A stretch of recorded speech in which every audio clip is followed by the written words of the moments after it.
Fortunately, I was not present at home when the police attempted to contact me, and my phone, set to block private numbers, automatically rejected their calls.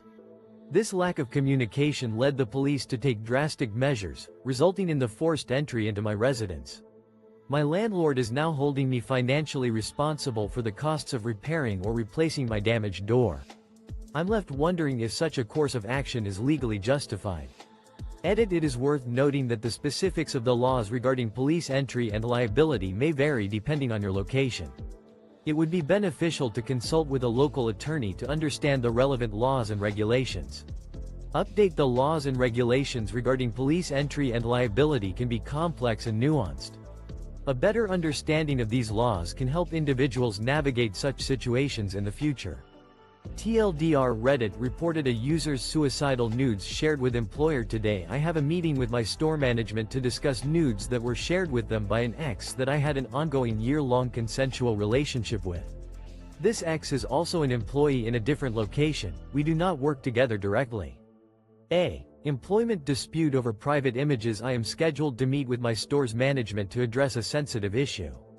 During an ongoing consensual year-long relationship with an ex-partner, who is also employed by the company but in a different location, they shared intimate images of me with higher management and human resources. This occurred after the relationship ended. The ex-partner distributed an extensive collection of my private photos, and I was informed that they were shared with and described in detail by management. This has put my job at risk, and I am seeking guidance on potential legal remedies available to me under Maryland law. I am looking for any possible avenues of redress for the unauthorized sharing of my private images. I'm not sure how long I'll keep this post public, but today I reported my mother. In 2017 she tried to kill me. It's been too hard to speak of. I went NC around a month ago.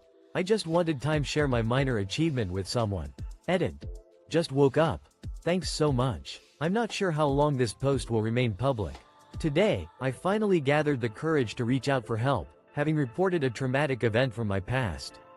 It's taken me years to confront this painful memory, but I'm trying to find a way to heal. In 2017, my mother attempted to harm me in a violent way. I've struggled to open up about it, but I'm trying to take control of my life. I've been a silent observer of this community for a long time, and I've often wanted to share my story. Yesterday, I chose to take a break from my life and set boundaries with my mother, deciding to go no contact. I'm still adjusting to this new chapter, but it's a step towards reclaiming my well-being. As I reflect on my decision, I wanted to acknowledge a small victory that I'd like to share. It may seem insignificant to some, but it's a significant milestone for me. I'm grateful for the support of this community, even if it's from afar. Edit. I've just woken up and I'm overwhelmed with gratitude for the kindness and understanding I've received. For those who are curious about the details, I'll say only that it involved an attempt. My middle school bully died, and I'm happy woke up yesterday to the news that my middle school bully died, in a way that has people on Reddit tearing him apart, calling him a piece of shit. He killed 2 innocent people. Yesterday I felt a freedom I hadn't felt since he broke me. A sense of liberation washed over me upon learning of my middle school tormentor's demise. A distressing report spread throughout social media platforms, including Reddit, where users passionately condemned his actions, labeling him a reprehensible individual. Details of his crimes, which included the loss of 2 innocent lives, fueled the outrage. As I absorbed the news, I felt a weight lift from my shoulders, a feeling I hadn't experienced in nearly a decade. The memories of my middle school years began to resurface, the humiliation, the isolation, and the unrelenting torment at the hands of this individual. The silence and inaction from adults and peers during those trying times only served to exacerbate the pain. I had reached a point where the thought of living felt unbearable, and my self-esteem lay in tatters. In an unexpected display of catharsis, I found myself raising a glass with a friend at a local bar, celebrating the fact that I had persevered through the darkest of times, while my tormentor had not. In a cold, detached tone, I offered my condolences. May you find peace, you despicable person. I really hate how girls act like being a psycho girlfriend is a cute quirk to have. No, it's not cute to threaten your partner with violence or other kinds of abuse when you even suspect they talk to other girls. It's not funny to key their car when they don't do what. The notion that being a dramatic girlfriend is an endearing trait is utterly misguided. It's not charming to make veiled threats or engage in manipulative behavior when your partner interacts with someone of the same sex. Keying their vehicle or engaging in other forms of aggression is never an acceptable response to perceived disloyalty. Threatening harm to oneself or others is a red flag, regardless of the relationship's dynamics. I'm unimpressed by attempts to pass off such behavior as a joke, and the consequences of taking it lightly can be devastating. Abuse, in any form, is not a laughing matter. It's a serious issue that demands our attention and respect. Edit. The original post seems to be addressing a societal issue where some women romanticize or glorify abusive behavior, often in the name of love or passion. This phenomenon can have real-world consequences and is not limited to any particular demographic. Update. The author's message is clear. Abusive behavior is never acceptable and should never be trivialized. It's essential to recognize the harm caused by such actions and to address the issue with the seriousness it deserves. TLDR. Abuse is not a joke, and romanticizing or trivializing it can have serious consequences. If your website says, "Call for price," I'll spend my money at a competitor that is actually willing to be transparent with pricing. I work in sales and find it absolutely ridiculous that so many websites in general say, "Call for price." Why? What is it about your pricing that? I've lost count of how many times I've come across websites that hide behind the excuse, "Call for price." As someone who spends their days in sales, I'm baffled by this practice. It leads me to wonder what exactly is behind this lack of transparency. Is it a fear of being undercut by competitors or an unwillingness to meet their customers halfway? Whatever the reason, I believe it stems from a deeper issue, a concern that their pricing is inferior. In my experience, if you're too afraid to publicly disclose your prices, it's likely a sign that you're not competitive. So, what's the alternative? If you can't be upfront about what you're asking for, then maybe you're not the right choice for me. I'll take my business elsewhere, where the prices are transparent and the sales process is straightforward. TLDR. Transparency in pricing is key to winning customers' trust. Update. No update at this time. Edit. None. Sister upset that I am using ice after surgery. We have a fridge with an ice machine that can make crushed ice. We also have a freezer downstairs with ice. I had surgery 24 hours ago, and my sister, 15, is extremely upset that I am not going up and down the basement stairs too. The sibling in question has taken issue with my post-surgical ice pack replenishment strategy. Our household boasts an ice-making machine within the fridge, producing crushed ice at my convenience, as well as a freezer situated in the basement, which contains ice as well. It has been 24 hours since my surgery, and my 15-year-old sister is visibly distressed that I am not ascending and descending the stairs every 10 minutes to refill my ice pack. Her primary concern is that the crushed ice available in our home is not being utilized for her iced coffee, which she might possibly desire in the future. Alas, my adult status renders me powerless against the exasperation I feel in this situation. Edit. Sorry if the initial post's tone led anyone to believe I was referring to the illicit substance, not the frozen water. Restaurant mistakenly added a $4,600 tip. Went out to eat on Memorial Day. Bill was $38,000. I tipped $10. When the server reran my card to close out for the night, she added a $4,600 tip. She mistakenly keyed in my order number instead of the tip amount. Restaurant has fully add. A misunderstanding at the restaurant on Memorial Day. My family and I decided to dine out, where the total came out to be $38,000. I left a $10 tip for the server, expecting it to be the end of the transaction. However, when the server reran my card to finalize the bill for the evening, she made a critical error. She mistakenly entered my order number instead of the tip amount, adding a massive $4,600 to the bill. After discovering the mistake, the restaurant promptly acknowledged their fault. They claim that resolving the issue now lies with their credit card processor to reverse the incorrect charge. Meanwhile, I have taken the necessary steps by filing a dispute with my bank, which initially rejected my claim. Fortunately, after providing them with a copy of the receipt, they allowed me to reopen the dispute. The bank has informed me that it may take weeks to complete their investigation. Does this situation leave me with any other options? AITA. Newlywed husband, 32M, wanted to wait till marriage for sex and just surprised me, 27F, with micropenis on the honeymoon. So, we only dated for 6 months. We've been engaged for another 6 and just got married on Saturday. I literally just got back from my honeymoon at AITA.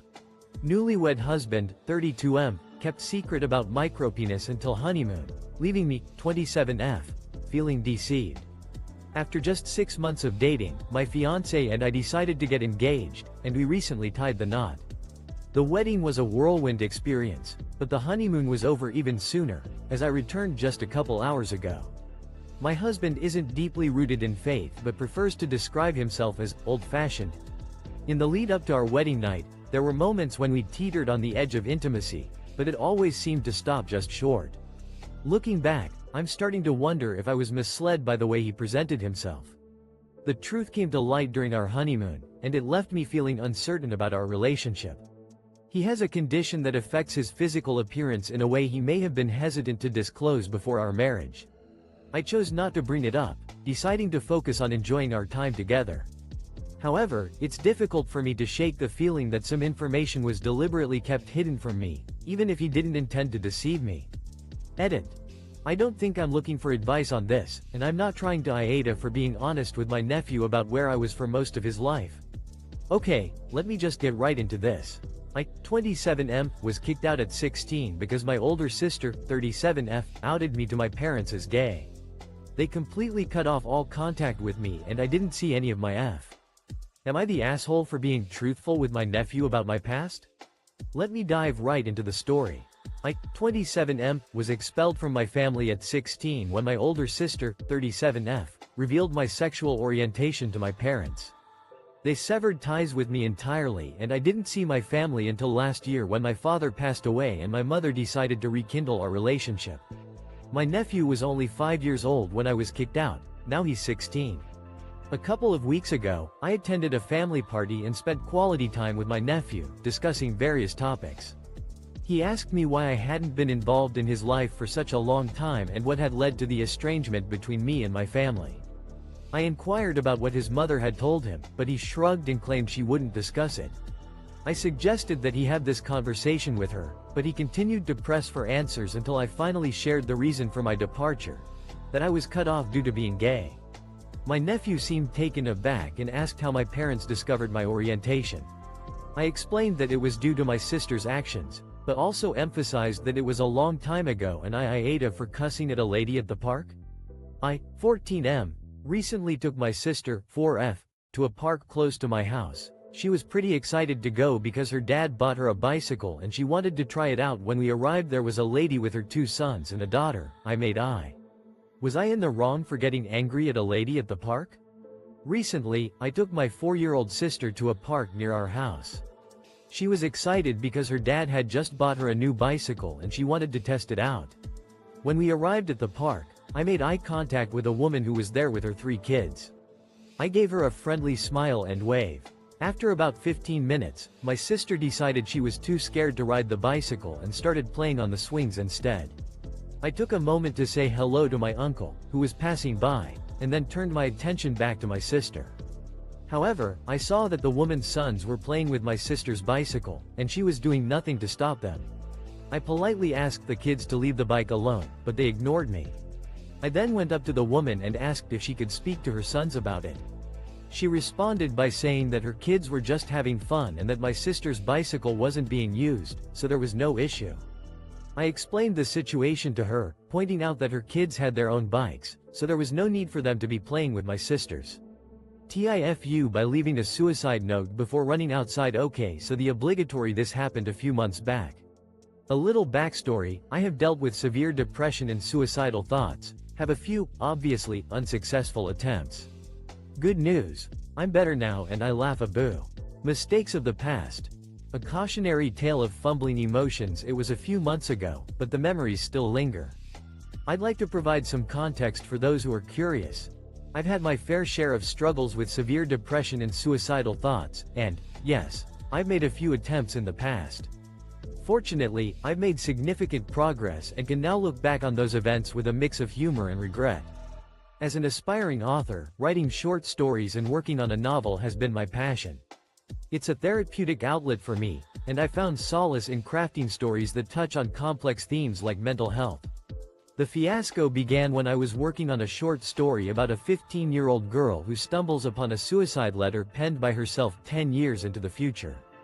The letter was to be in her handwriting, and I was experimenting with the narrative's tone when my phone rang. My friend was calling, and she wanted to chat, so I hastily excused myself from my mom, who was oblivious to the unfolding drama. In a rush, I stepped outside, leaving my phone behind, not an uncommon occurrence for me, as I often forget to bring it unless a month ago I posted my first post, which is still up on my account. I was terrified and hurt and confused, and the comments really helped me sort through everything going on. A week later, finding strength in vulnerability, a month has passed since I shared my initial post with complete honesty, hoping for support and understanding. The responses I received helped me navigate a very difficult time in my life. My world was turned upside down a week later, when I was unexpectedly rushed into an early delivery of our baby at 35 weeks.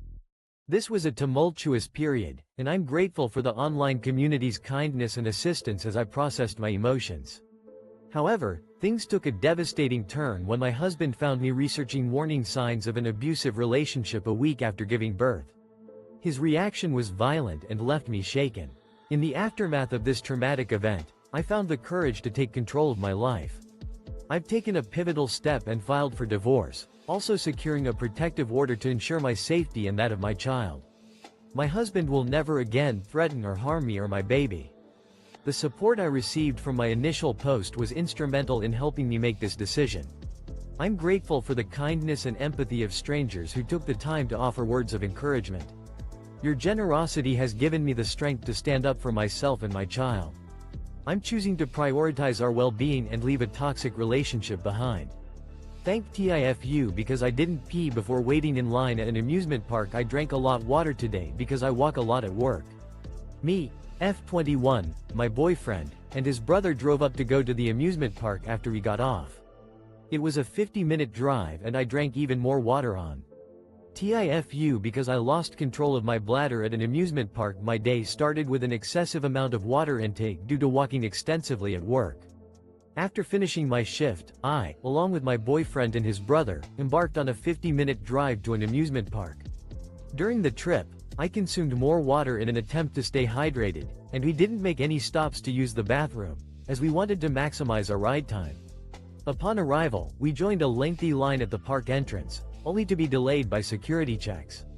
As I stood in line, I noticed the bathroom nearby, with its sounds of flushing and the eerie feeling of being watched. My boyfriend playfully made water noises, which added to my discomfort, and then disaster struck.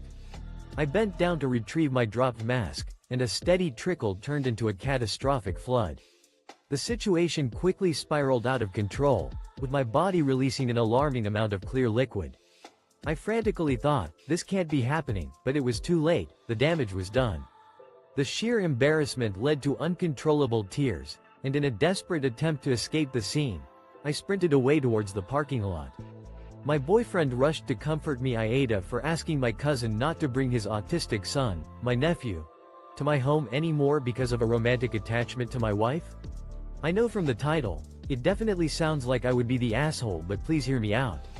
I have an older cousin whose son, my nephew, is I. The burden of a family bind. I recently made a decision that has left me feeling uncertain about whether I was in the wrong. My wife and I have a close relationship with our second cousin and his family, particularly his son, who is autistic. His son, my nephew, is an adult in his early 20s and still requires guidance due to his developmental delays. Recently, my cousin and his wife considered relocating to our state due to job opportunities. When they visited us, my nephew's behavior became concerning. He exhibited a strong attachment to my wife, often seeking her attention and affection. In the past, we had thought it was cute when he drew a picture of a heart and gave it to her, but now his behavior has become more intense. During their latest visit, my nephew's behavior escalated, and he became possessive of my wife. He insisted she was his girlfriend and became jealous of our newborn son. His parents tried to intervene, but my nephew's meltdown caused a scene, leaving my wife to tend to our son. I stood by to protect them, feeling uneasy about my nephew's behavior. I had to make a difficult decision: ask my cousin and his wife to leave our home. I explained that I couldn't AITA for kicking out my dad and his pregnant wife out of the home I legally own after they sent my depressed sister to live with our aunt. My mother passed away 3 years ago. The family home, where I and my sister grew up, was willed to me. It was her ancestral property, and she. Am I the asshole, AITA, for forcing my father and his pregnant wife out of my family home after discovering they had wrongfully sent my depressed sister to live with our aunt? Following my mother's passing 3 years ago, I inherited our ancestral family home, as per her wishes. It was a gesture of love and respect for her family's legacy. My younger sister, who was just 13 at the time, inherited our vacation home. My father remarried just 6 months after my mother's passing and introduced his new wife to us. My sister has been struggling to cope with her mother's loss, and things took a turn for the worse when my father and his wife announced they were expecting twins. My sister's emotional state began to deteriorate, and her friend's party at our home, which she had organized for her 16th birthday, seemed to be the final straw. Upon my father's wife's return from vacation, she was incensed to find our home in disarray. She launched a verbal attack on my sister, claiming she was a burden on our family and similar to my mother. My sister was then asked to leave, and she was sent to live with our aunt. When I found out about this, I was outraged. A customer at Subway wants to speak to the manager. I worked at a Subway that didn't have any authority, managers, just a couple minimum wage base level workers. I don't remember what this particular customer was mad about, but she was arguing with me and didn't like the answer. A dissatisfied customer at our Subway store requested to speak to the supervisor. I worked at a Subway where decisions were typically made by the 2 entry-level staff members.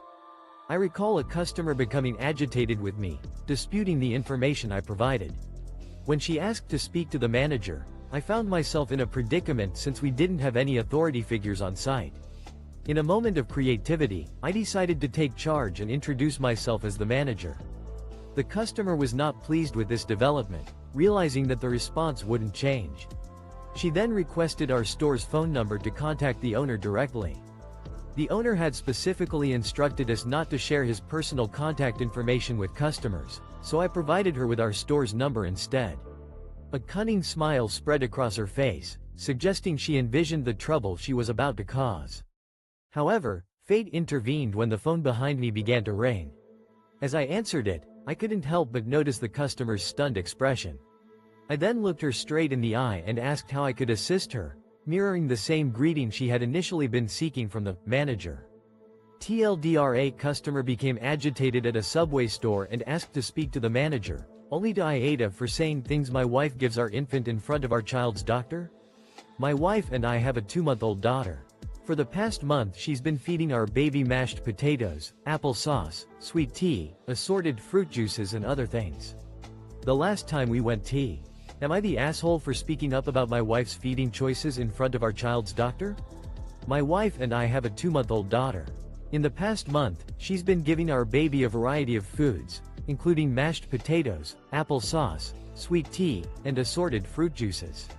When we recently visited our pediatrician, we were advised to stick to formula until our child is between 4 to 6 months old. However, my wife feels she knows what's best for our child and thinks the doctor's opinion doesn't matter.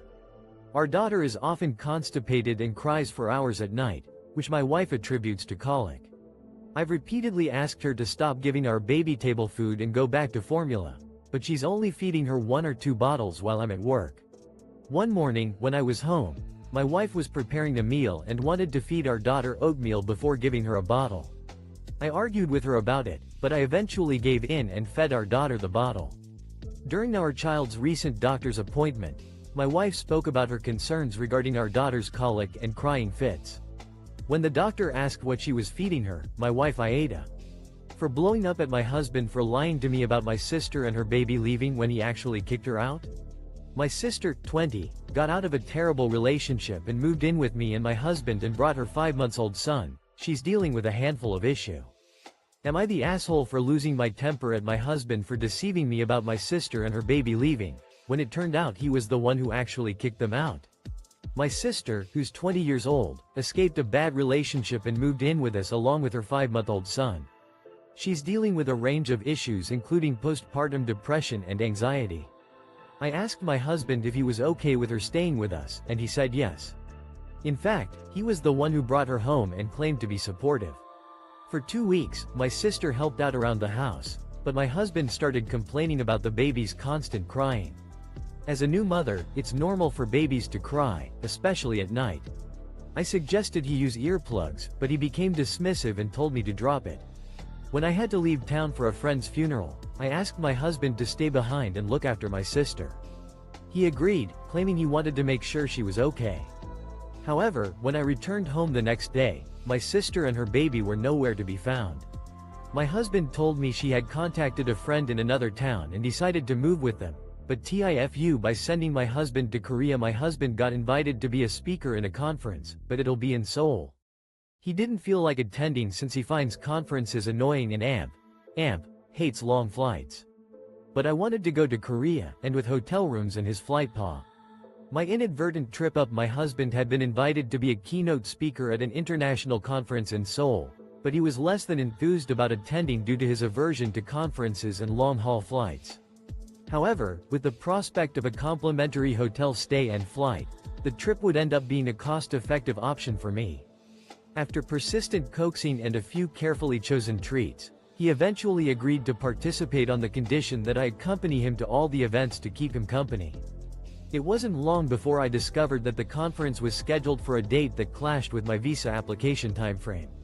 As an Indonesian citizen, navigating international travel can be notoriously complex, requiring a minimum of a month's lead time to secure the necessary travel documents. As a result, my husband is now en route to Korea, alone and undoubtedly less than thrilled. TLDR. Sent my husband on a trip he didn't want to go on so I could accompany him, but I'm now unable to join him. Update. My husband's reaction when I told him that another Redditor is attending the same conference and offered to spend time with him. AITA for telling my wife her parents are not allowed to ever watch our son again. My wife and I have a 2-year-old son and have been married for 4 years. Our anniversary was a month ago and we found a nice, secluded cabin on Airbnb and rented it out for a long weekend getaway. The unforgivable act. My wife's parents have blurred the line. My wife and I have been married for 4 years, raising our 2-year-old son and navigating life's challenges together. We recently celebrated our anniversary and decided to take a weekend getaway to a secluded cabin. Since we were on the way home from our trip, my wife asked her parents if they would be willing to watch our son for a little while. They agreed, and we dropped him off at their house. Growing up, I was raised Lutheran, while my wife has a Catholic background. However, neither of us practices our faith, and we've chosen not to have our son baptized. Unfortunately, my mother-in-law, Mill, is a devout Catholic who believes that our son's lack of baptism puts him at risk of eternal harm. She's made her disapproval known in the past. When we picked up our son and asked about his weekend, Mill revealed that she had secretly baptized him at her church. Her actions made me livid, but I managed to keep my cool in front of our son. On the car ride home, I expressed my outrage to my wife, stating that this would be the last time her parents would be left alone with our son. She downplayed I keep meeting my birth mom, but she doesn't know it's me. This is a repost. I am not the oop edit. It seems like a lot of people are finding this post and thinking I am oop. To be clear, this is a repost and the OP is you, no dinner invite. He has been directed to this post thou. The unlikely encounter. I found myself crossing paths with my birth mother on multiple occasions, but what's remarkable is that she has no idea it's me. This is a repost of a previous post, and I'm not the original poster. Origins. I was born to a 14-year-old mother, and given up for adoption. My parents told me about her from an early age, and I still have the letter she wrote to me when I was younger. It was her wish that they give it to me when the time was right. The letter is heartbreaking and poignant, as she expresses her regret for not being able to be my mother, but hopes I'm happy and doing well. She was open to having contact, but after we moved when I was 11, it seemed impossible to reconnect. However, fate intervened, and I stumbled upon her again. She works at a small restaurant, and I've been going there regularly for the past 3 months. We've struck up conversations, and she seems like a kind and genuine person. Occasionally, when she says something affectionate, like, "Do you want a refill, honey?" I'm tempted to reveal my true identity, but something holds me back. It's as if she knows me already. America is seeing some truly anti-democracy **TRN armed folks guarding polling stations. Running campaign buses out of town with loads of trucks and rifles. Candidates saying they'll announce victory before votes are actually counted. Parties trying to have early votes drop. A concerning trend is unfolding in America, one that fundamentally undermines the democratic principles our nation holds dear. Images of armed individuals standing guard at polling stations, campaign vehicles being escorted out of town by convoys of trucks and armed men, and candidates declaring victory before votes are even counted are causing widespread alarm. Furthermore, efforts to exclude early votes from the tally, as seen in Texas, are exacerbating the situation. Regardless of one's political leanings, it's essential to acknowledge that this behavior is not representative of the America we know. Growing up in a conservative household, I was often exposed to discussions about the importance of preserving democratic values, and this is precisely the kind of rhetoric that was feared. Our democracy is facing a crisis. We've moved from debating the best approaches to governance and economic growth to a point where there's a question about whether it's acceptable for armed supporters to intimidate or even seize control of state officials. This is not a healthy or normal development. Edit. Update. This post has received an overwhelming response, and I'm finding it challenging to keep up with all the comments. To avoid overwhelming myself, I will refrain from replying to individual messages. However, I urge everyone to remain vigilant and pay attention to the situation unfolding in our country. AITA for calling my friend an idiot for wanting a maternity test? My friend Dan recently found out he might be a father. I say might because the girl he's been having an off-on relationship with, Kara, is pregnant, and he's not sure if he's the dad. She offered to get a paternity. Am I the asshole for calling my friend an idiot over a maternity test? My friend Dan has recently discovered he may become a father. A woman named Kara, whom he has been in a complicated relationship with, is pregnant, but he's unsure if he's the biological father. Kara has proposed taking a paternity test once the baby is born and isn't expecting any financial assistance until they determine the baby's parentage.